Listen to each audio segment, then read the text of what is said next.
Hi guys, and welcome to my review of the MUSE HiFi Power earphone. It's the Planar, and well, as far as I know, their first IEM. So I was quite excited to be able to get it and to review it and tell you guys about it. I was actually going to wait for two more Planars to arrive before doing this review. I'm talking about the Raptgo Hook X and the 10i5 P1 Max, but those are taking a while to get here, so I decided, you know what, let's just do the review of the Power, and obviously compare it with the two existing let's say planar IEMs that make sense in terms of value, sound, everything, which is the Shure S12 and the Timeless. They've been around now, they're Timeless since around September of last year, and the Shure S12 since late January of this year, more or less. Anyway, with regard to the box of the MUSE Power, nice packaging, sleeve, inside box opens up, nice, very, simple, straight to the point, no unnecessary frills. Take this out, and over there you have the IEMs. It brings plenty of tips, so it's well accessorized in that aspect.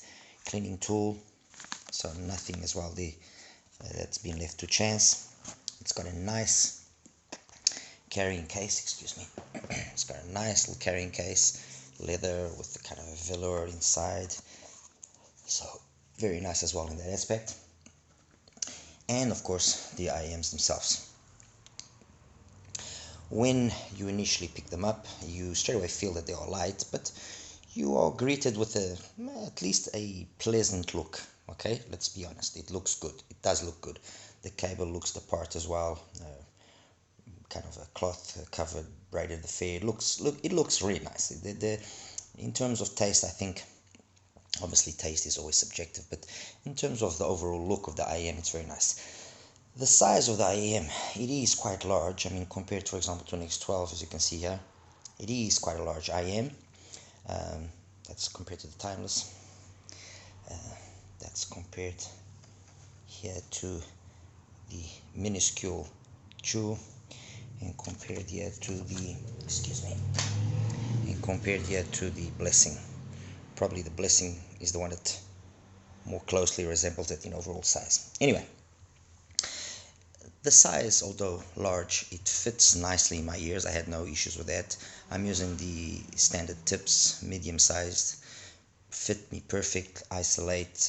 I mean, really, there was no need to try any other more tips, although I did try, but the results were basically always the same, so I kind of just left it with the stock tips. I am waiting on some more tips to arrive, and I will give them a go as well, just for the sake of confirming what I'm going to be telling you today. In terms of cable as well, I tried different cables, but again, didn't really make any difference. 2-pin affair. It's got, as you can see, a vent hole over there, and then two more over here, and another one over there. So 1, 2, 3, 4 vent holes. I'm assuming, of course, with this many vent holes, that there's somehow a semi-open back system going on here, or some elaborate system inside to help out with the bass reproduction and any unwanted resonances or peaks or something or so forth. But I can't be sure. I've asked them actually. I'm waiting for a reply. As for, and going back now to the quality, like I said, when you initially pick them up and okay, they're light, they're so on, you can get a glimpse of the driver there. It's a huge 14.5 millimeter driver, so it's actually bigger than the Timeless, which is a 14.2, and the S12, which is a 14.8, which is the largest. So there's no chance of it being the same driver. But then, you look at it closely, and although the construction is good, it just doesn't, the quality of the plastic or of the resin, I don't know, there's something which just doesn't, you know, and we're talking $200 roughly. So you expect something already. I don't know. I can't say. I guess time will tell if this is, in terms of durability, if it's good enough in that aspect, and so on and so forth. So we can only wait and see. So I'm not going to really comment too much on that. And that's basically it. In terms of accessories, as I showed you, it comes really well kitted out. Plenty of tips. No real problems there. The cable is decent quality. Again, like I said, I tried different cables. It didn't really. There was no difference. Period. I mean, let's be honest. There was no difference. Carrying case is fine. Fit, good. Overall finish and look and everything. It's nice. It looks the part. I'm just worried that, I don't know, look, let me put it to you this way. It weighs as much basically in the hand as a chew, and I'll let you decide what you think. Okay, on to what we want to know, which is, what does it sound like? And this is where perhaps it's always a difficult thing as a reviewer, or as a want-to-be reviewer. You want to try and be honest and sincere, and say things as they are, not forgetting that obviously tastes are subjective, and what I like you might not like, and vice versa. But and it is my obligation to try and give the most unbiased, most fair evaluation of a product that I review. And this brings me on to the following, which is, they are not the first ones doing planar. So they have the benefit of 7Hz having been brave enough to have implemented the timeless. So they have had the benefit of having learned with them. They have the benefit of sure having done the S12. So they have all the reason in the world to make sure that what they do and what they bring out is at least as good as those. And if you are going to attempt a novel tuning, then attempt something that is sufficiently good that you say, wow, okay, I can understand where the engineer that tuned this was coming from. I can see his point of view. Using Moondrop as an example, they've got that their signature VDSF kind of tuning on their single DDs, and some might say, oh, but they just carry on repeating their themselves and so on and so forth. Fair enough, that is a valid point, but the truth is, they do it well, and they do it at a lower price, so you can't really argue. KXXS, then you had the Starfield basically doing the same thing, if not even better, cheaper. Then came out the Aria, basically doing the same thing, cheaper again. Then you came out with the Kato, doing what those other ones were doing, but improved upon them, slightly more expensive, better quality overall in everything. Now you have the Chew, which I recently reviewed, cheaper than all of them for $20, unbelievably well tuned, unbelievably well. I mean, it's a no-brainer. You don't hesitate even about spending that kind of money. So this to say what? And I don't want to sound like I'm bashing them or anything of the sort. No, that's not the idea. The idea is just MUSE HiFi should have paid a little bit more attention to the tuning of this IEM. They should have spent more time, sent it out to people that they thought were deserving of getting an opinion from before launching it. So that when they did launch it, they would launch it, and people would, hopefully, all or a higher percentage would like them. And the reality is that they have launched a product which has all the right ingredients, in my opinion.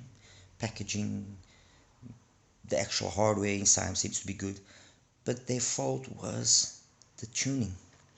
And the tuning is the letdown on this IEM. And when you have something like the Shure S12, which costs, you can get it for like $150, there's no contest. The Shure is miles superior to the to the MUSE Power. There's no competition.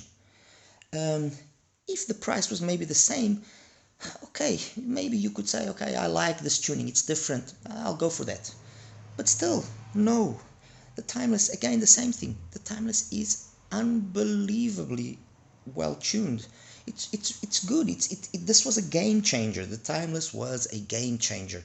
It opened up the doors to the era that we are now starting to experience, with multiple brands coming out with planar drivers, and there's going to be plenty more coming out. The P1 Max, as I mentioned, and a few other brands which I prefer not to say. So everybody now is going to be coming out with a planar, and I hope that they will at least do as good as a tuning and a good as work as what 7Hertz did with the Timeless and what Shure did with the S12, and they don't run into the mistake that MUSE did.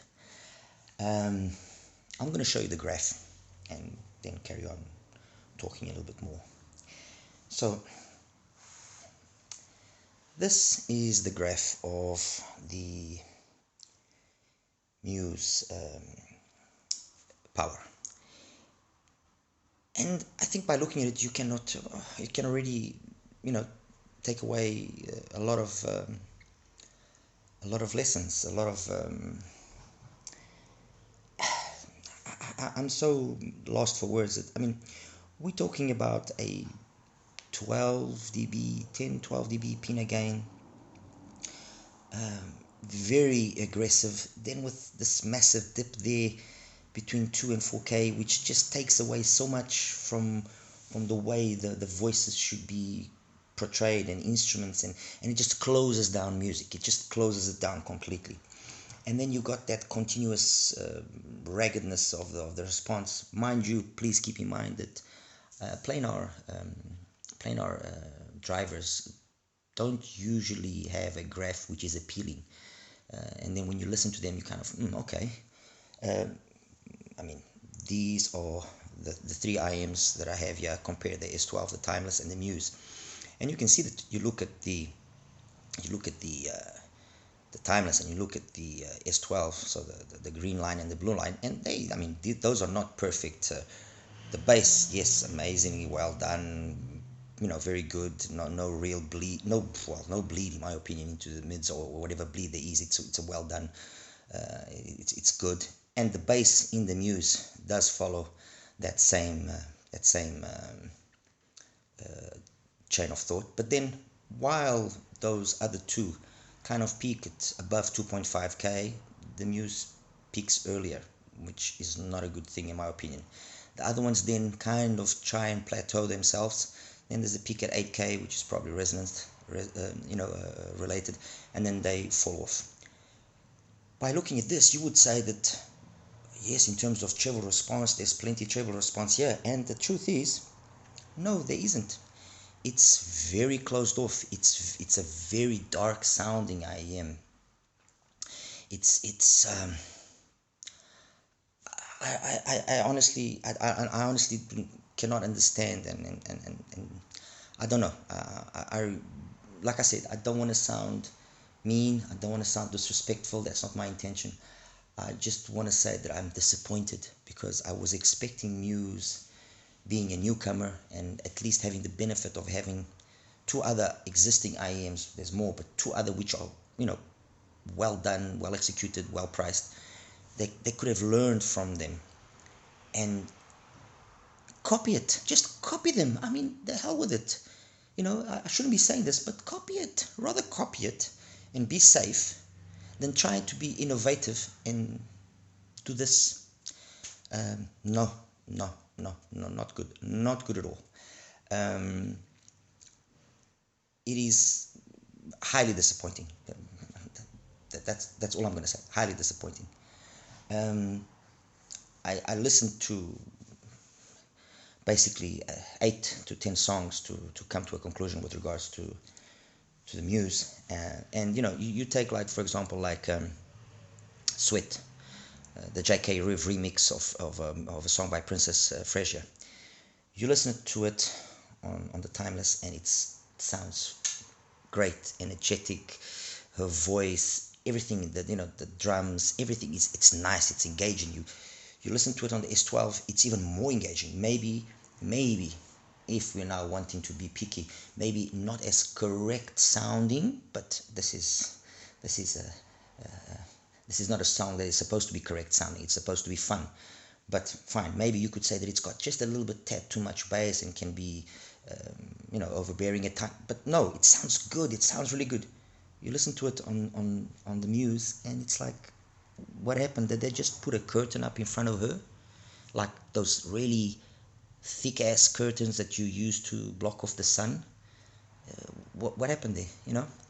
I mean, even the bass, which you would expect the bass to be almost the same as the other two, it is and it isn't. It's just so frustrating. You listen to, for example, let me see, La Luna from Climatic, the voice, the percussion on these two, tremendous. Again, on this, it's completely veiled. There's nothing. I'll post these songs so that you guys can actually hear the songs and see what I'm talking about. The City from Paul Brown, the guitar and his voice. Again, his voice is perfectly, it's in terms of timbre and tonality, I think the S12 is amazing in that aspect. It's not that the Timeless is worse, it's just slightly behind it. The bass on the S12 is so tight, it just lends the mids to be absolutely tremendous, and it just gives that particular song an energy which is super engaging. This, honestly, well, it sounds like I'm listening to a really cheap IEM. No, not a $200 planar. I Will Always Love You from Christoph Goes. The instrument is basically what you want to kind of get out of that song. On here and on here, beautiful. You get this perception of soundstage, which is huge on both of these. The resolution and the micro details that you are able to get out of the Timeless, tremendous. Non-existent over here. Reverend Green from Jeff Barber, again, instruments, amazing on these two. Disappointing over here. I think one of the few songs that I actually said, okay, this doesn't sound too bad, is Forbidden Fruit from Kansas Springs. Her voice is the main thing throughout the whole song, and it sounds half decent. Yeah, it sounds half decent, but again, that's until you hear those two, and when you hear those two, you say, what is this? I mean, what happened here? What You Gonna Do from Frank McComb, his voice, again, tremendous on the S12, tremendous on the Timeless, pointless over here. Deja Vu from Will Downing and Avery Sunshine. The voices are perfect, spot on. There's nothing that you can really fault, be it on the S12 or on the Timeless.